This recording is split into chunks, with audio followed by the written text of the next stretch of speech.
我最鍾意小寶，因為佢可以帶我導遊，令我知道學校有乜嘢特別嘅事情。我最鍾意大寶，因為佢唔單止可以畀我哋睇書，仲可以畀我哋睇影片。小寶、大寶仲有而家出場嘅搬寶，都係游走喺路德會聖十架學校嘅機械人。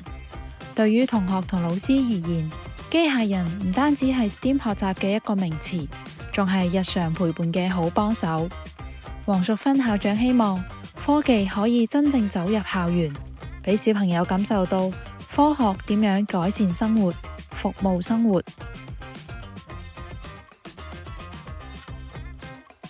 特別強調通過動手動腦嘅 STEAM 學習活動，培養學生嘅探究精神、基本工程思維，並去讓到佢哋知道理解科學、科技同埋工程喺日常生活中嘅應用。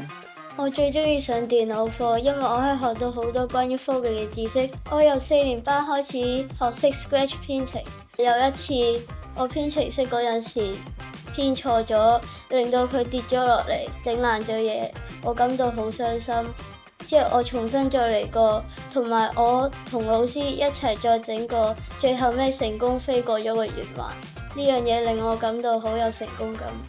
除咗豐富嘅科學活動，學校入邊仲有一部識自動演奏嘅鋼琴、AI 運動程式、模擬飛行駕駛器，以及退役巴士改造嘅芬蘭號。真係要讚一句無處不 STEAM。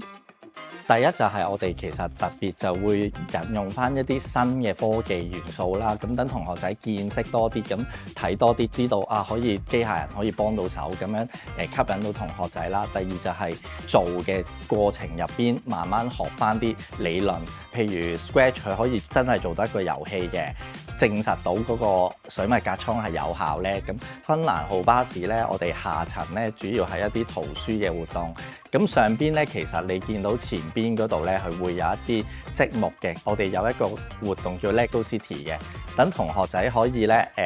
喺自己創造翻一個，諗翻個城市應該要有啲咩設施咧，或者城市入邊有啲咩元素，後邊會有咧一啲VR 嘅眼鏡啦，睇翻一啲 VR 嘅影片。咁關於一啲芬蘭啊，或者一啲中國嘅城市。學校相信，只有生活化、有趣味同多元化嘅方式，先可以真正推動 STEAM 教育。學校目前仲積極推動數字化教育發展。例如喺體育科中，利用 AI 嘅運動平台收集學生嘅運動數據之後，再利用數據庫分析學生嘅運動成效，再提供針對性嘅訓練。